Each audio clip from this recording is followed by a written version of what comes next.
Hey everyone. So President Trump just signed 2 new executive orders regarding the, quote, vigorous protection of religious liberty. There's 2 targets. The first is the Johnson Amendment, which is a provision in the U.S. tax code that prohibits all nonprofit organizations from endorsing or opposing political candidates. The second target is the Health and Human Services Department, which created a mandate in mid-2011, early 2012, that ruled that healthcare insurance providers should provide contraceptive services and contraception to women as part of their plans by law. Now, I'm sure there's going to be a plethora, an abundance of videos coming out talking about the legal implications, the societal implications, and what the executive order actually means. So I wanted to look at it from a slightly unique perspective, hopefully, and that is comparing what Trump has said on religious freedom, which the only case study I can give you is the press conference for these 2 executive orders, which I can't show you, but you can watch, and I'll put a link in the description if I can find one. Compare what he said during this press conference to what Thomas Jefferson stated in the Virginia Statute for Religious Freedom. I'll read you the important parts of the Virginia Statute.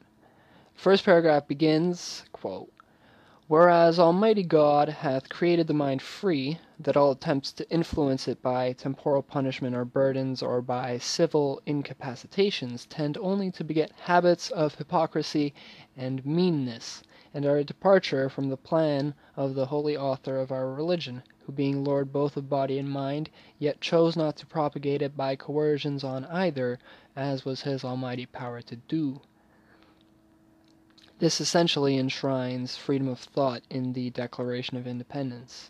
The second paragraph begins, quote, "Be it enacted by the General Assembly that no man shall be compelled to frequent or support any religious worship, place, or ministry whatsoever, nor shall be enforced, restrained, molested, or burdened in his body or goods, nor shall otherwise suffer on account of his religious opinions or belief, but that all men should be free to profess, and by argument to maintain, their opinion in matters of religion, and that the same shall in no wise diminish, enlarge, or affect their civil capacities."